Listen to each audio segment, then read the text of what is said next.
আরে আরে আরে আরে আরে আরে বেশি পানিতে চলে গেল, বেশি পানিতে চলে গেল। এই কই মাছ আমার যতটুকু ধারণা পাথারের কই মাছ না। বিসমিল্লাহির রহমানির রহিম।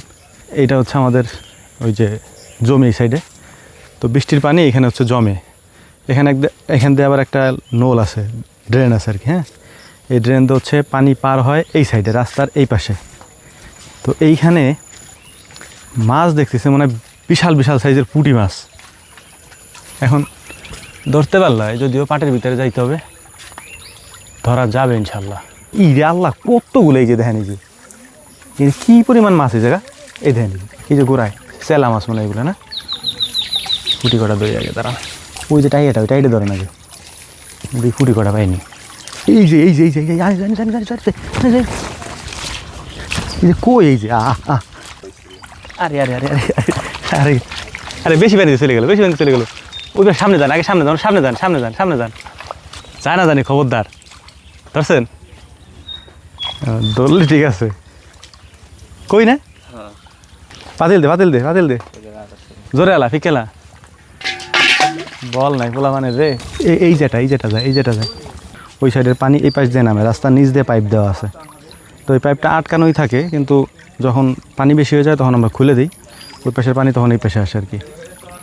এই কই মাছ আমার যতটুকু ধারণা পাথারের কই মাছ না, দেখলে বোঝা যাবে। আমি দেখাইতেছি আপনাদেরকে। ওই সময় যদি নেমে যেতাম আমরা, তাহলে ধরা যেত। পাতিলের আশায় দেরি করলাম, দেখে ধরা পারলাম না। সাথে সাথে নেমে গেলে সবগুলো ধরা যেত। এটা হচ্ছে দেশি কই, আমি ভাবছিলাম চাষের কই, মানে আমাদের পুকুর থেকে হয়তো উঠে আসতে পারে। এই রাস্তার ওই পাশে হচ্ছে আমাদের পুকুর। আর এখান দিয়ে এই যে কত চেলা মাছ, এই যে এই জায়গাতে, এইখানে অভাব নেই চেলা মাছের। এই যে দিক দিয়ে আমরা মূলত আসছিলাম এখানে হচ্ছে এই চারা দেখার জন্যে। এটা যে লাগানোর উপযুক্ত হয়ে গেছে, এটা হচ্ছে ব্ল্যাক রাইসের চারা। হ্যাঁ, উপযুক্ত, এখন লাগাইতে হবে, কিন্তু লাগাইতে হবে হচ্ছে এই জমিতে। এটা হচ্ছে ব্যাঙের পোনা। হ্যাঁ, ব্যাঙ ছোটোবেলায় জীববিজ্ঞান বইতে পড়ছেন না, ব্যাঙের জীবনচক্র। প্রথমে এইগুলো একেবারে ছোট থাকে, ডিম যখন থাকে তখন আস্তে আস্তে মাছের মতো দেখা যায়। এরপর ভাবা যায় যে এইটাই হচ্ছে আস্তে আস্তে হয়ে যাবে হচ্ছে 4 পাওয়ালা ব্যাঙ। বড় হবে, বড় হইতে হইতে এটা ব্যাঙ হয়ে যাবে। তো আলহামদুলিল্লাহ কচু হচ্ছে এই অবস্থা। এখন পানি পেয়েছে তো, আর যে বৃষ্টি নামে এখন এই 2-1 দিনের ভিতরে লতি উঠাইতে হবে। প্রচুর লতি আছে গাছে, এই যে প্রত্যেকটার গোড়ায় লতি। পেঁপে গাছের আশা শেষ।